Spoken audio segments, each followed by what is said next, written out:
Pwede, daan niyo po ba? Pwede po paki-roll natin. I think bago po magsalita si Atty. Delra, can we watch para sa pag-flashback lang natin ng mga nangyayari? Para mas madali natin susugan. Okay, please play. That, sir,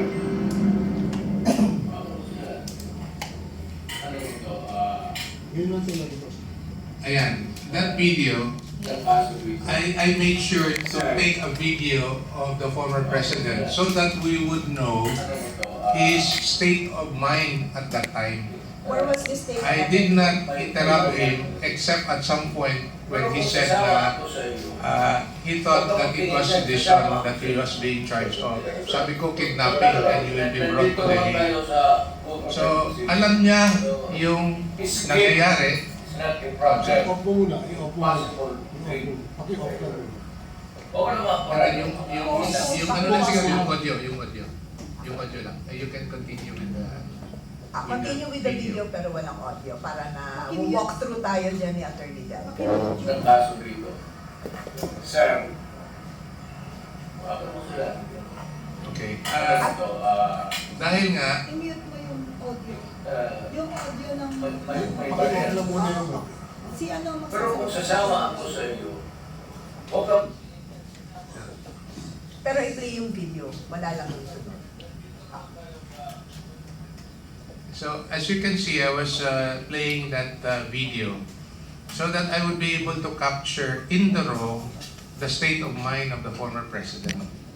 And as you can see, he was very well made aware of what was happening, except that at some point in that video, akala niya sedition yung isa-charge sa kanya.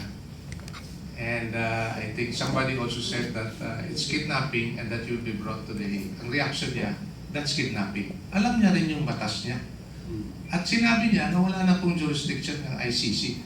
His words, not mine, not E.S. Mildaldea, not Attorney Kaufman. His words, wala na pong jurisdiction ang ICC.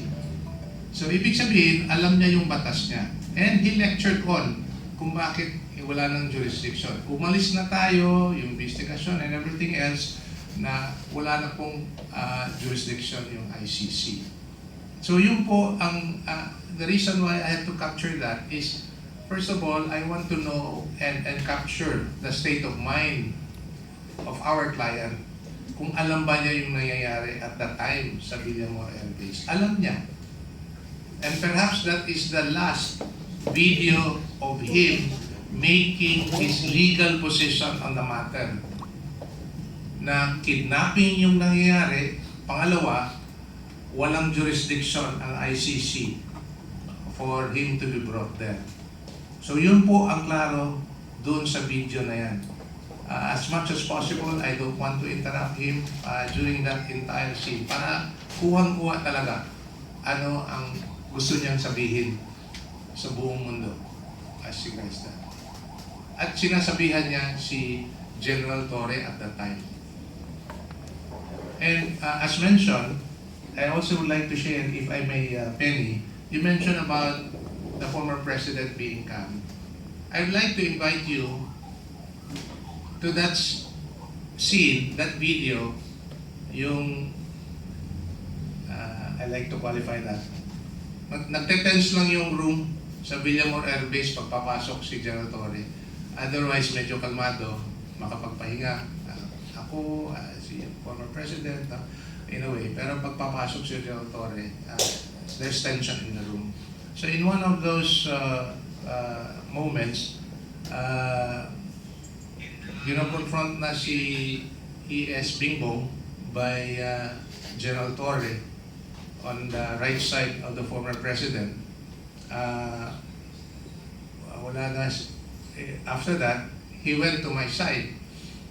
And siguro nakita niyo na hinihila-hila ako ni General Torre at si Kitty was telling General Torre na huwag hilain yung abogado. So basically, that's medyo tensionado at medyo magulo at that time. No? That very short moment. But what I would like to share to you is, you revisit that video and I will ask you, who was the calmest person in the room? Yung tao na pinupuntarya nila.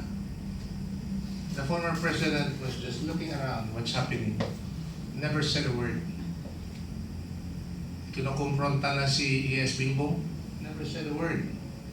He went around to my side, hinihila ako, never said a word. And finally, yung tumataas na yung boses ni Hanilet, he did not confront Hanilet.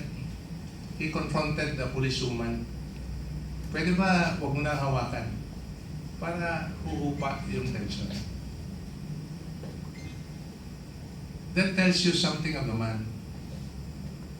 In such difficult situation, where he is the subject of an illegal arrest, he was calm. Nakakaiyak. Alam mo kung sino yung nakikita natin dito sa pinakita niya yung pagiging restrain niya. And also, kapag ka-restrain ng isang tao, that's leadership. Parang si Jesus Christ na dinakip sa Garden of, ano nga yan? Garden ng Gethsemane. Di po ba?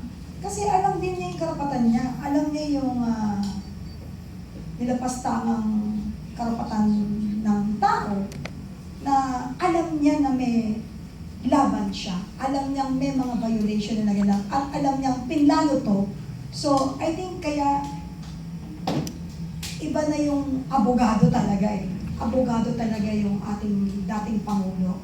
Alam niya yung karapatan niya at pinakita niya sa ating mga Pilipino na kapag ikay kalmado, mas maigi, napabayaan mo kasi pag pinagplanuhan ka, sabi nga po ng tatay ko, anak, ayan, ang dami mong kandado sa bahay. Alam, maniniwala ka ba na kahit 1,000 kandado yan ay mabubuksan yan at mapapasok ka? Sabi ko, paano? Eh, ang daming kandado niyan. Kasi kapag pinagplanuhan ka, it will happen. Kaya always pray. At yan nga, ang nangyari, at isa to sa nakikita kong dapat tutukan nating mga Pilipino na hindi to pwedeng mangyari basta-basta kung hindi pinagplanuhan. Tama mo ba? So moving forward, gusto kong marinig po si Secretary Major Dea, no? Kasi po, nung sa aeroplano, kitang-kita natin sa mga paunti-unting pagpapadala sa atin ng information. Alam ko, nare-remember nyo yon. Kasi tulad ko, nakasubaybay ako. Dahil hindi natin alam kung ano mangyayari, pwedeng ihulog na lang sa aeroplano yan, eh, di ba? Kasi grabe, killer mind lang ang pwedeng magplano ng ganito para po sa atin pong former president. Secretary Major Dea, what happened po during the flight? How did former President Duterte respond to the situation and what was your role while kasama niyo po siya sa aeroplano? Alam niyo yung biyahe yun, it took us almost 27 hours. 9 hours Manila to Dubai. We had a stopover of 7 hours to Dubai. Kasi hindi sila pari-pari ng Dubai. And then from Dubai to Netherlands, 8 hours. Alam mo, during that time, sa isang aeroplano yun, doon ko nakita lahat na ang buong pagkatao ng Pangulo ng Republika ng Pilipinas nakasama ko for the last 6 years. He was very calm. Naasikaso na kami. O, upo na kayo dyan, kumain na kayo. Sabi ko walang makain. Ang dalang pagkain, 4 na supot na McDonald's yata. We had to eat that during our flight, except when we arrived in Dubai. Almost 4 hours after, nagpadala sila ng isang platong kanin na sinabi namin kainin mo na lang lahat ito kasi gutom na gutom ka. I think yun ang huling kanin na nakain niya. Pero ganda. Titira ako na iba para doon sa ibang kasama natin. Yung pa rin nasa isip niya. During the flight from Manila, ako naman, during the flight, hindi ko alam anong gagawin ko kasi nangako si General Torres. Pagdating niyo doon, maayos na lahat. May mga visa na kayo, may mga hotels na lahat. Ganun ang representation, ha? Only to find out, kung nasa area na kami, sinabihan kami, wala kayong visa. Bahala kayo sa buhay, parang bahala kayo sa buhay ninyo. Pati kayong mga nanghuli, ha? Yung dalawang pulis. Tatlong pulis na kasama, isang nurse, dalawang nurse, isang doktor, yung security niya, yung dalawa, yung PRID, ako, lahat, kumpleto na daw. Pagdating no, all arranged. Pagdating ko, nung tinanong ko, may visa na ba kami? Wala. Ako, nung pagsabi pa lang sa akin na walang visa, sabi ko, asikasuhin nyo at the very least yung visa ko kasi hindi ko pwedeng iwanan ng tao ito. So nagawa naman ang paraan na when we arrived, naayos yung visa ko except lahat ng mga kasama ko na hindi nabigyan ng visa. Alam nyo, during the flight, natutulog lang siya. Kumusta na kayo? Nakatulog ba kayo? Sabi ko, oo, bis ka na hindi ako nakatulog. During the 27-hour flight, siguro ang tulog ko 3 hours. Ang kinain ko, 4 na peraso Oreo biscuits. 4 na gano'n. Wala akong lahat ganang kumain. Ang iniisip ko yung mga kasama ko. Nakausap ko naman yung mga kasama ko. Dalawa lang yung hinihiling ko sa inyo. Pag may TRO, bumalik tayo. Mukhang umokay naman sila. Pangalawa, pagdating ng Netherlands, dalahin natin sa ospital si Presidente. Nakita niyo naman ang itsura. Nahilata doon sa isang tabi. I have pictures of nung natutulog siya pero akin na yun. Tanong lang siya ng tanong, malayo pa tayo. Malayo, nasa Dubai kami, hindi siya mapakali. Kinausap ko siya, Mayor, hindi ko alam anong oras tayo makakalis dito. Gusto mo bang bumaba dito? I asked him 7 times. Ang sagot niya sa akin 7 beses, haharapin ko ito. Isang beses lang siya medyo nagsabi sa akin, o sige, labas tayo, kakain tayo na masarap. Sabi ko, hindi. Pag tayo kumain na masarap dito, lalabas tayo ng aeroplano, hindi na tayo babalik. No? Ang desisyon nasa iyo. Hindi ko pwede sabihin sa kanya, bumaba ka na. Kanya yung desisyon eh. Marami niya siyang nasabing haharapin ko to. So, ang sa akin was only to remind him na bumaba ka dito kung gusto. Sabi niya, hindi, haharapin ko yan. Diretso tayo sa Dubai. Yun ang sa diretso tayo ng So, kaya hindi kami nakababa ng, hindi na kami bumaba ng Dubai because he was insistent na bigyan kami pagkain, binigyan ng pagkain. Yun, isang kalderong kanin na hindi ko maubos to. Bigyan yung mga kasama natin. Then, all the while, kalmado siya, nag-iisip siya. Kumusta na kayo mga kasama natin, nakabalik na kaya sila sa Davao. Ano isip niya? Ito maganda ngayon, yung mga last 15 minutes. Sabi ko, Mayor, malapit ko kami mag-landing. Bongo, malamig ka. Oo. Sabi ko, mukhang malamig nga. May pera ka dyan? Sabi ko, meron. Sabi ko, magkano? Sabi ko, $550. Biniro ko siya. Bakit mo kailangan ng pera? 550 Hong Kong dollars. Bakit mo kailangan ng pera? Kukulong ka naman eh. Ay, nga pala. Sabi ko.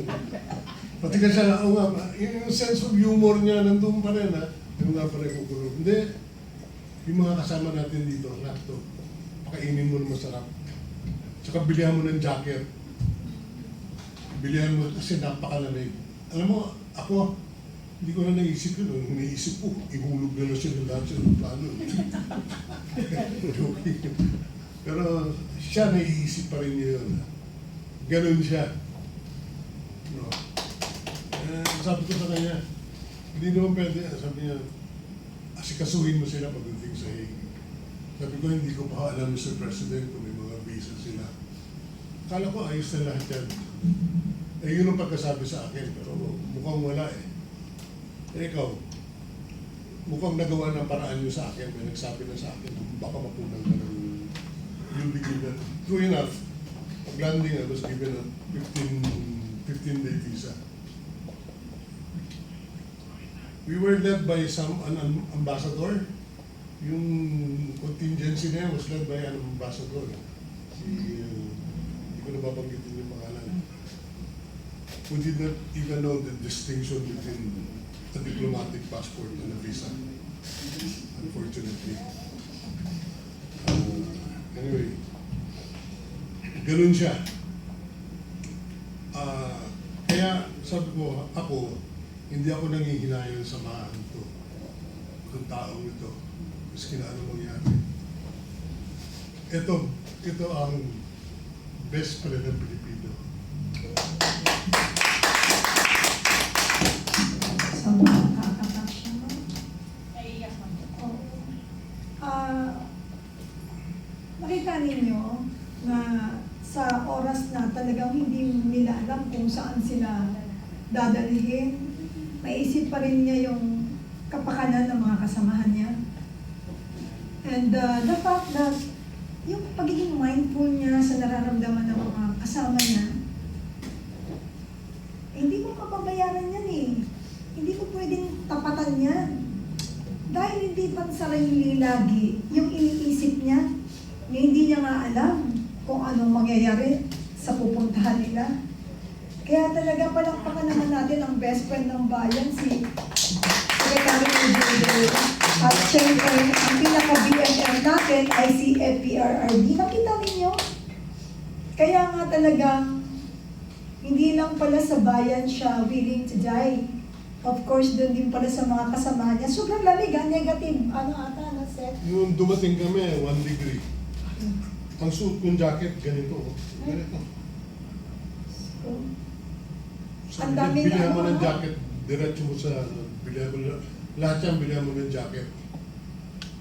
Hindi niya inisip na yun ang pupuli sa kanya, yun ang mga wala. Wala sa kanya. alam mo, Seth, nag-apply kami ng visa. Sobrang nahirapan kami mag-apply ng visa. Siyempre, when you talk about visa, may mga supporting documents.